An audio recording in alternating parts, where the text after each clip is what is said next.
Donc déjà, en général, la question qu'on pose traditionnellement, c'est est-ce que vous savez comment on fabrique la neige de culture? Alors, donc je te pose la question. Ouais, avec de l'eau et de l'air. De l'eau et de l'air sous pression, exactement. D'accord. On a un petit tableau là-bas, justement, qui est la phase de fabrication de neige de culture simplifiée. Il y a plusieurs phases qui rentrent en compte. Ouais. Donc la première, ce sera vraiment la fragmentation, la pulvérisation des gouttelettes d'eau. Ouais. La deuxième, à la sortie des gicleurs, ce sera cette fameuse détente de l'air. On appelle ça la nucléation. Donc la détente de l'air va instantanément geler une partie des gouttelettes d'eau. Nucléation parce qu'on est vraiment sur des petits... Ouais, ça vient fragmenter, exploser les gouttelettes d'eau. Ouais. D'accord, ok. Et ça vient geler une partie des gouttelettes d'eau. D'accord. Après, il y a d'autres phases qui rentrent en compte. Donc même à température très négative, il y a une partie de l'eau qui va s'évaporer, comme la transpiration. Après, ça va bouffer de l'énergie de l'atmosphère, donc ça va créer encore un microclimat autour de la neigeur. Ça va pomper la chaleur. Ça va baisser encore la température autour de la neigeur. Ouais. Après, il y a une phase aussi d'insémination. Donc, il y a des gouttelettes d'eau qui sont en état semi-solide qui vont inséminer les gouttelettes d'eau encore en état liquide. D'accord. Et après, bien sûr, la déportation. Donc, plus longue sera la phase de vol des gouttelettes d'eau encore en état liquide, plus ce sera favorable de passer de l'état liquide en état solide. En gros, on fabrique de la microglace. Voilà. Avec plus ou moins de teneur en eau à l'intérieur. Donc, nous, on essaye de fabriquer de la neige le plus sèche possible sur la station de Vars. Parce que justement, on est tous skieurs, c'est beaucoup plus facile à travailler pour les machines le lendemain matin, donc quand il faut venir étaler notre neige de culture. Et le ratio obtenu entre 1 mètre cube d'eau pulvérisée et la neige obtenue est beaucoup plus favorable, plus notre neige sera sèche. Donc nous ici, il y a des experts qui sont venus, ils tablent environ entre un ratio x 2,5, 2,8 sur la station de Vars, comme on met les paramètres des enneigeurs quasiment au plus sec possible. Donc ça veut dire avec 1 mètre cube d'eau pulvérisée, on obtient environ 2,5 mètres cubes de neige.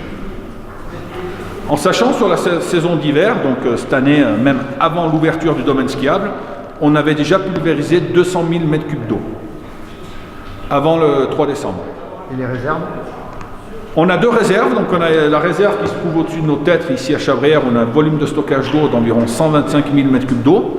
On a une deuxième réserve collinaire qui se trouve au niveau des chiens de traîneau entre le télésiège de Sainte-Marie et Pérol, où on a un volume de stockage d'eau de 55 000 m3 d'eau. Et notamment, nous on passe environ entre 250 000 et 280 000 m3 d'eau sur la saison d'hiver. Donc on n'a pas assez de stockage d'eau.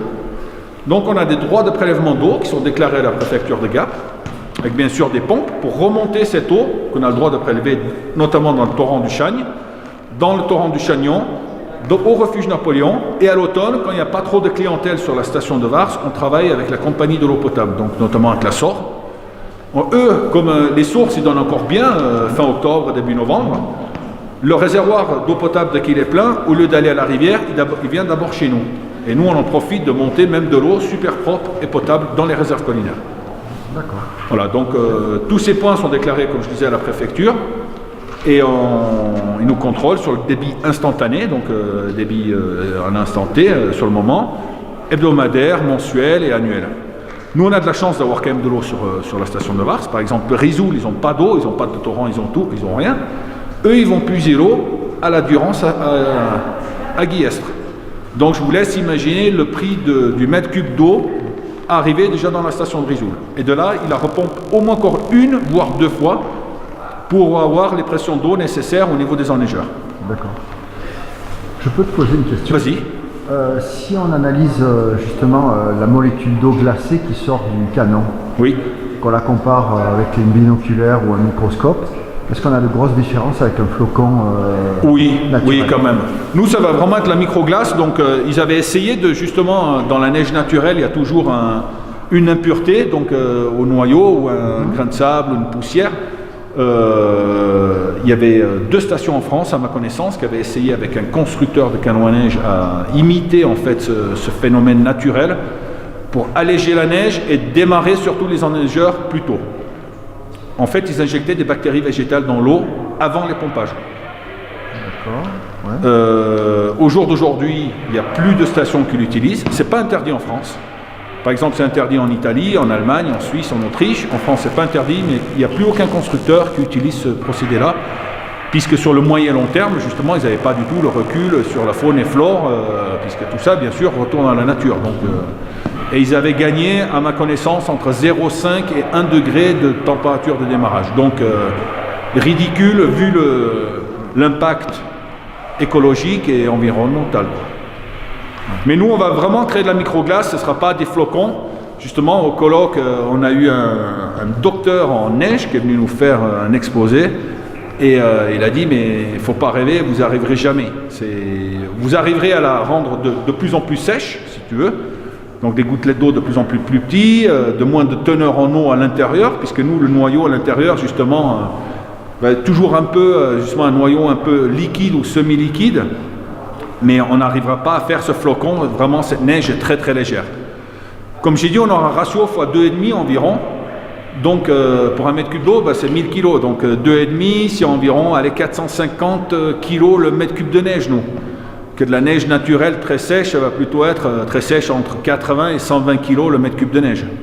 On est beaucoup plus léger. Même plus léger? Non, on est beaucoup plus léger, ouais. Voilà, donc nous c'est pour ça que notre neige de culture, aussi notre microglace, on va dire même, elle va par contre beaucoup plus durer, notamment au printemps. Donc nous, c'est vraiment aussi un des jobs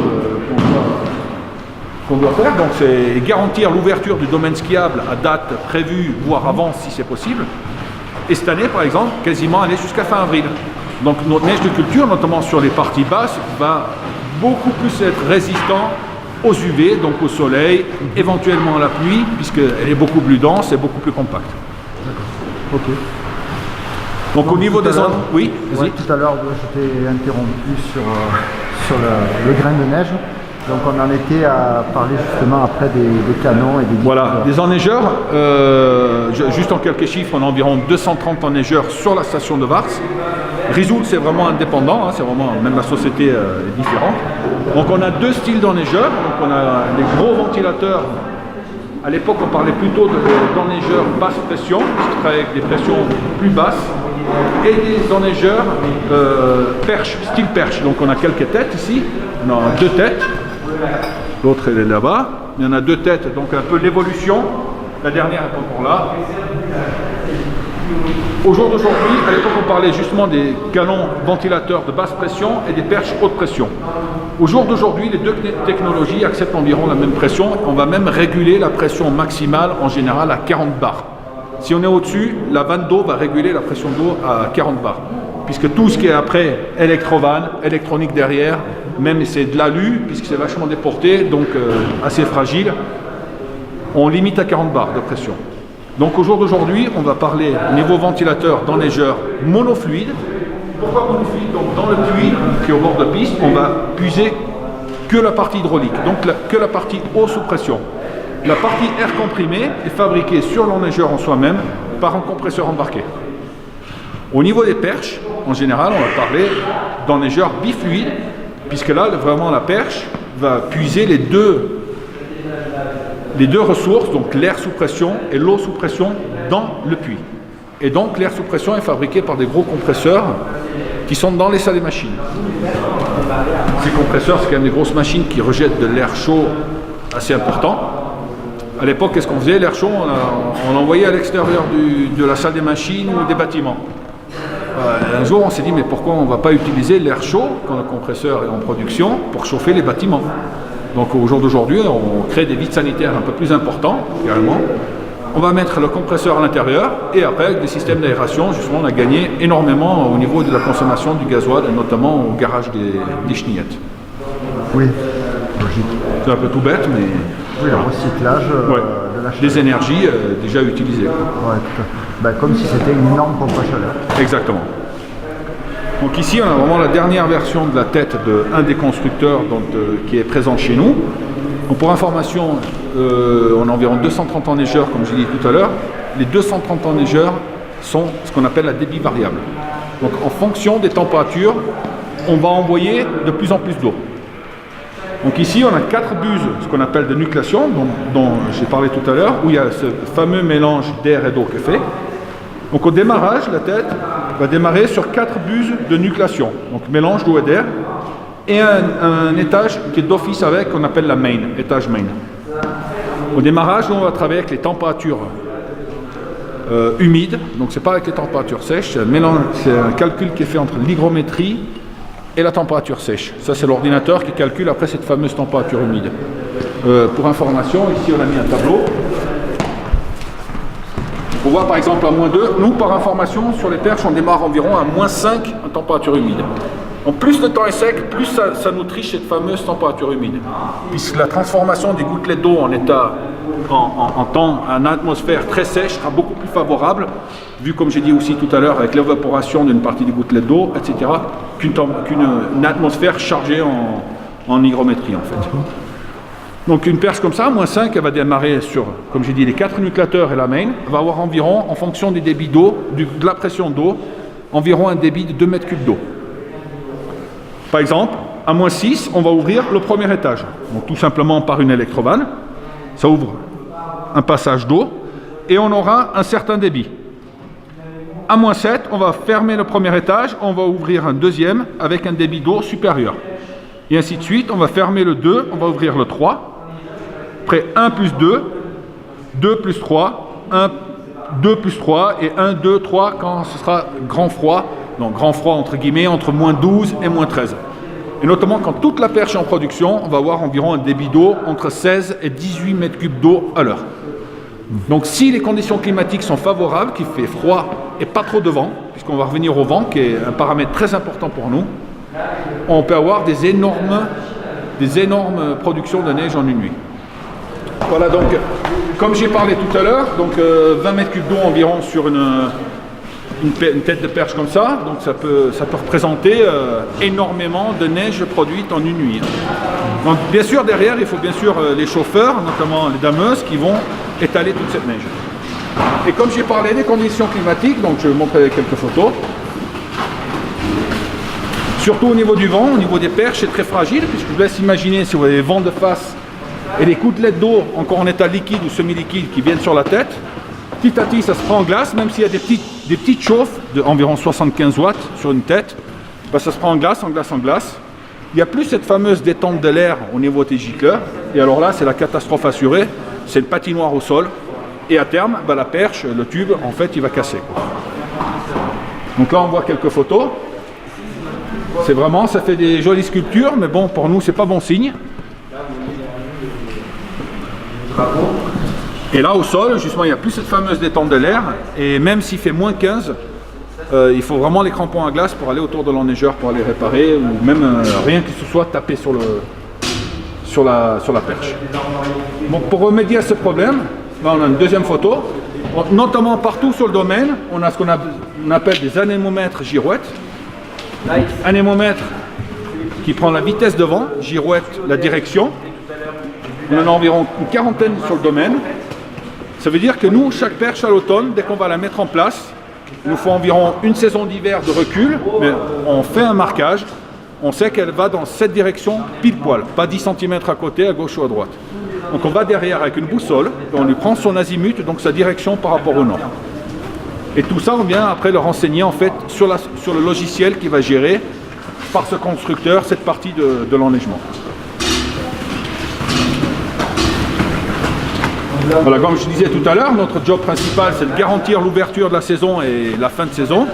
Donc on voit en général, notamment sur les parties basses, donc l'Olympique inférieur notamment, on finit vraiment avec notre lambeau de neige de culture et à côté, il y a les gens qui pique-niquent dans les prés où ça commence déjà un peu à verdir. Tout à l'heure, on avait posé une question un peu sur pas les conditions climatiques, mais nous on s'aperçoit avec les logiciels au jour d'aujourd'hui, justement qu'il faut optimiser chaque période de froid puisqu'ils sont de plus en plus courtes, de moins en moins intenses. Et notamment, on est quasiment une majorité des stations en France, au niveau de la neige de culture, on a un problème, ça veut dire que dû à la photosynthèse, le beau temps, le soleil, on a une algue qui s'est développée dans les réserves collinaires. Est-ce que vous avez des questions? Donc on voit, ça c'est un gicleur comme j'ai pu le montrer tout à l'heure, donc on voit cette fameuse algue blanche qui en suspend dans l'eau et ça nous crée pas mal de problèmes. Voilà, ça c'est sur un autre filtre, donc ça fait vraiment presque purée. Je vous laisse imaginer, dans les gicleurs après c'est plein, donc il faut régulièrement démonter les canons, nettoyer. Pour information, tout ce qui est gicleur, tout ce qui est pièces, c'est tout nettoyé au vinaigre blanc, on fait bouillir tout simplement du vinaigre blanc. Ça enlève super bien le calcaire, le tartre et tout, et au moins ça n'abîme pas les les voies respiratoires, les gants, les doigts, etc. Naturel. Exactement. Et donc notamment, il y a carrément des sociétés qui sont montées, qui sont construites par rapport à cette algue, qui est un peu partout, donc même en Europe. Donc il y en a certains qui vont envoyer des enzymes dans l'eau et après avec des ultrasons, ils vont tuer ces algues. Nous on a opté pour une autre solution, on a mis une carpe dans les réserves collinaires. C'est la carpe Amour, du fleuve Amour en Chine, et qui est herbivore, et ça a très bien marché une saison. Cette année c'est revenu. Ici sur Chabrières, sur Sainte-Marie, il n'y a aucun souci. Je pense qu'ici, ils en ont trop mis et qu'ils ont crevé de faim. En un été, c'était réglé, on n'avait plus une algue. Et c'est quand même des poissons qui sont costauds, ils faisaient environ 60 cm. Et ça bouffe le poids de son propre poids en algues par jour. Donc ici, comme ce n'est pas une réserve paysagère, c'est-à-dire sur l'étanchéité, donc le liner, ils n'ont pas pu remettre du gravillon, de la terre, comme les rampants sont trop prononcés. Par exemple, à Sainte-Marie, l'autre réserve collinaire, les rampants sont beaucoup plus à plat, allons dire, moins prononcés. Donc on a pu la repaysager, donc mettre du gravillon, etc. dessus. Donc il y a encore plus d'algues, et du coup les poissons là-bas, ils travaillent vraiment bien. Donc cet été, en plus, on est obligé de vider la réserve pour la nettoyer, puisqu'on a quand même des contrôles qui sont aussi imposés par la préfecture, que ce soit étanchéité, il y a des repérages sur les digues, notamment il y a aussi des forages dans la digue où on va avec un piézomètre, donc mesurer la teneur en eau qu'on a dans la digue. Voilà, ça c'est tous des contrôles, et donc cet été on va la vider et on va voir justement s'il reste des quarts, et on va sûrement en remettre, mais beaucoup moins quoi. Peut-être un quart ou un cinquième de ce qu'on avait lâché au début. Mais nous, on va opter pour cette solution qui a été très satisfaisante pendant 1 an et demi et pas trop coûteuse et écologique. Écologique surtout. Voilà. Notamment, on sait qu'on utilise pas mal notamment d'énergie, donc d'électricité pour notre fabrication de agriculture. Donc, comme j'ai dit tout à l'heure, on essaie de faire d'autres efforts, donc vinaigre blanc. Dans les compresseurs, c'est tout de l'huile biodégradable. Ça coûte nettement plus cher, mais bon, sur les machines au jour d'aujourd'hui, ils ont fait la démarche aussi. Ça va maintenant avec les normes QSE, qualité, sécurité, environnement. Voilà, ils ont fait cette démarche. Et je dis, quand on bricole un peu, on n'est jamais à l'abri, surtout sur le domaine. Quand on fait les vidanges, de faire tomber une goutte d'huile par terre. Donc voilà, on est plus tranquille. Et notamment, donc, comme j'ai parlé tout à l'heure des conditions climatiques, ce qui est très important pour nous, c'est cette vitesse et direction de vent. Et justement, on va venir le renseigner au niveau du logiciel qui va gérer toute la neige. Donc ça, c'est le logiciel d'un des constructeurs. Bien sûr, il y en a plusieurs dans le monde. Il y en a environ 4 ou 5 principaux. Chez celui-là, ce qui est très bien, ça veut dire par un code couleur, on sait l'état de l'installation. Bien sûr, rouge en défaut, rose en défaut dialogue, vert en production. Je ne vais pas tous les nommer, mais voilà. Avec un premier coup d'œil, même si on est à la maison, puisque maintenant au jour d'aujourd'hui avec l'informatique, avec le smartphone ou l'iPhone, on se connecte en fait sur le logiciel, et avec un premier coup d'œil, on est tout de suite au jus de ce qui se passe. Donc pour information, toutes les cabanes qui sont sur ce logiciel, ça va être des salles des machines comme ici à l'intérieur. Je vais en profiter, je vais zoomer sur la salle des machines où on est. Donc j'ai toutes les informations dont on a besoin. Donc la température de l'eau dans le lac, la pression d'aspiration, la pression de refoulement, c'est-à-dire après les pompages, le débit d'eau, etc., etc. Exactement la même chose au niveau de l'air. Bien sûr, là c'est tout en défaut, parce qu'en fait, comme on est dans une salle des machines et on a de l'air comprimé, on en profite. Tout ce qui est van fonctionne pneumatiquement. Donc là j'ai zoomé sur une piste, donc j'ai exactement la même chose sur les enneigeurs, et notamment sur les perches. Ce qui est le plus important pour nous, là j'ai choisi une mauvaise puisque là elle était déjà débranchée, donc je vais aller sur une autre piste, par exemple les cabris. Là après je suis sur la fenêtre de la perche, donc on a environ 228 enneigeurs, notamment 200 perches. Donc chaque perche a sa propre fenêtre. Pas chaque enneigeur a sa propre sonde de température, ça va être plus ou moins par quartier. Pas sa propre anémon girouette, ça va aussi par quartier. Mais voilà, on a tous les infos dont on a besoin, donc là c'est vraiment à l'instant T. On voit que dans les cabris, il fait plus 0,8 degrés. quasiment 56% d'hygrométrie, et ça nous donne cette fameuse température humide qui est calculée par le logiciel. Et notamment tous les autres infos, donc si on est en production, la pression d'eau éventuelle, la pression d'air, l'état des électrovannes, donc des ouvertures des couronnes, ici qui sera représenté par des pavés, et tout simplement l'état de l'enneigeur. Et pour nous, ce qui est le plus important, puisque nous on ne travaille pas la nuit, c'est tout en automatique, donc on fait vraiment confiance au logiciel. C'est pour ça qu'on y passe pas mal de temps dessus pour paramétrer tout ça. Cette fameuse rose des vents. Comme j'ai dit à l'automne, quand on va mettre tout à l'heure, quand on va mettre à l'automne notre enneigeur en place, on va le fixer à un endroit, on va le serrer au niveau rotation, qu'il ne puisse pas tourner. Et là, on prend une boussole et on lui donne sa direction et on va le renseigner ici dedans. Donc ici, on voit un début d'interdiction à 340 et une fin à 140. Donc en moyenne, on met environ 80 degrés par rapport à l'axe de la tête. Ça veut dire que là, la perche est environ à 60 degrés. Donc 60 degrés, je sais que le nord c'est là-bas, voilà, ça va être entre nord-est. Et ça veut dire, donc environ comme ça, par rapport au schéma, si le vent, il arrive dans cette plage rouge, donc la tête elle sera représentée comme ça, dans cette plage rouge, c'est là en plus c'est la l'anémogirouette derrière. Donc là, on y met vraiment peu. Pourquoi peu? Parce que si la neige va en plus sur l'anémogirouette et nous bloque les pales, et donc il n'y a plus de vitesse, alors là c'est la cata. Donc en vent de face, c'est-à-dire comme ça, et on autorise à fonctionner jusqu'à 1 km/h, c'est-à-dire quasiment jamais quoi. Si le vent va tourner, elle va se mettre en production. Par contre, même si le vent est favorable, à partir de 15 km/h, la perche va s'arrêter puisqu'on estime que la neige va traverser la piste, aller en hors-piste et ce sera perdu. Voilà. Donc chaque perche a vraiment ses propres paramètres. Hein. Après, il y a des endroits où on a une vitesse maximum, donc favorable, jusqu'à 30-35 km/h. Il y a par endroit, on est à 10-12 km/h, puisque visuellement, on a vu que voilà, on ne va pas produire la neige pour faire joli, quoi. Si ça ne reste pas trop sur la piste, c'est pas la peine. Non, vu le coût de production, voilà. Pourquoi on fait aussi de plus en plus les réserves collinaires en altitude?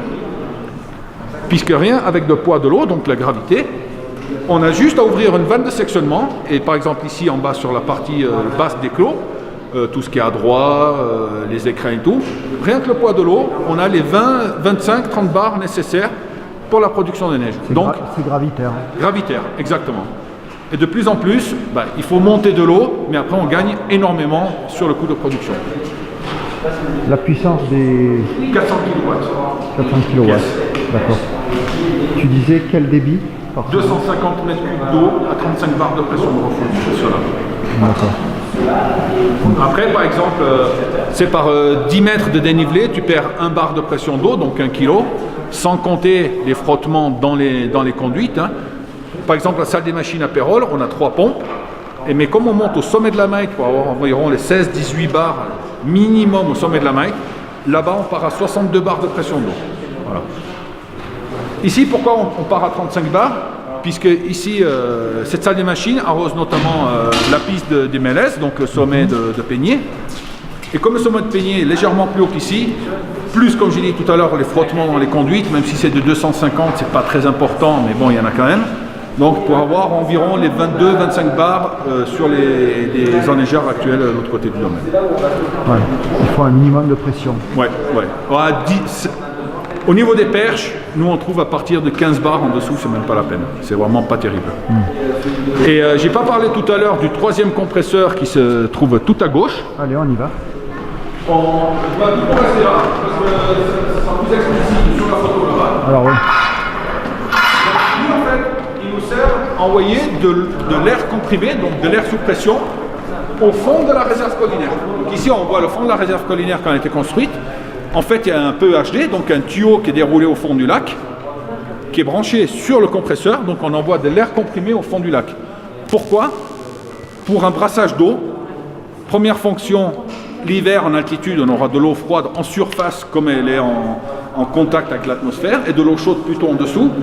Nous, comme on veut l'eau la plus froide possible, automatiquement, on va homogénéiser un peu la température d'eau. Deuxième fonction, quasiment la plus importante pour nous, donc le brassage d'eau va éviter qu'il y ait une trop grosse couche de glace, notamment au milieu, qui va se former puisque l'air ne va pas aller sur les bords, hein, comme c'est en entonnoir. Mais pour éviter qu'il y ait une trop grosse couche de glace, pourquoi? Parce que vous savez bien, la couche de glace, elle fait 1 mètre d'épaisseur. Avec la dilatation de la glace, on risquerait de venir déchirer cette fameuse étanchéité de la réserve. Donc c'est vraiment les fonctions de ce compresseur-là, ils tombent quasiment que pour ça. Après, il y a d'autres systèmes, hein, ce qu'ils appellent les hélicoptères. Donc une sorte de jet qui est au milieu du lac, qui envoie de l'eau pulvérisée pour faire un petit brassage, notamment que ça ne se prenne pas trop en glace. Comme sur Isoul. L'inconvénient, c'est que quand il fait très froid, ça se prend en glace et les gicleurs gèlent, donc comme c'est pas chauffé. Et voilà. Les conduites qui circulent de manière souterraine Oui. et qui maillent tout le domaine Oui. sont maintenues à une certaine température due à la géothermie du sol. Exactement. Sur le cahier des charges, on oblige à enterrer au minimum à 1,20 m de profondeur. Après, ceux-là qui viennent nous faire les installations, en général, que ce soit un ou l'autre constructeur, c'est toujours les mêmes boîtes, et eux, ils connaissent le terrain. Après, ça dépend de l'exposition de la piste. Bien sûr, si la piste est exposée plein nord, ils vont carrément aller en surprofondeur. Hein.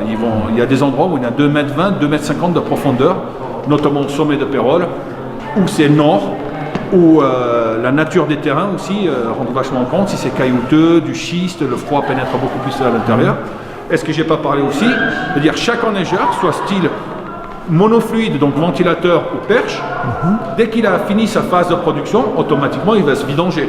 Autrement, je vous laisse imaginer, après 1 heure à l'arrêt, à moins 10, il serait complètement gelé. Donc il se vidange automatiquement dans le regard, et de là, dans le regard, on a des tuyaux de drain. Si on arrive à récupérer les drains, on revient dans un lac. Si ce n'est pas possible, on le rejette dans la nature. Automatiquement, on a environ 230 regards sur la station de Vars. Les 230 regards sont chauffés.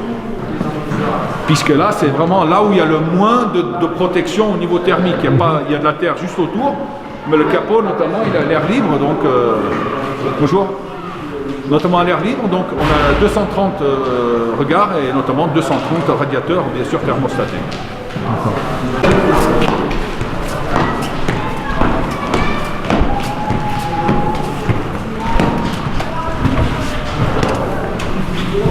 Donc ici, on a la partie vidange d'urgence, si jamais on voit une anomalie sur la réserve collinaire.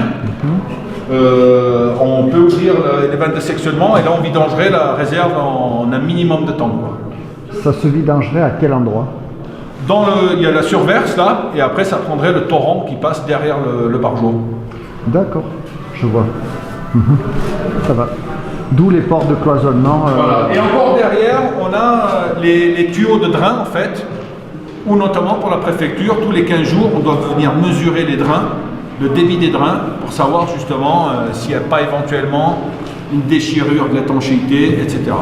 Qui mettrait en péril la structure. Exactement. Et tout ça, après, ça va aussi un ingénieur qui est apte à dire si ça...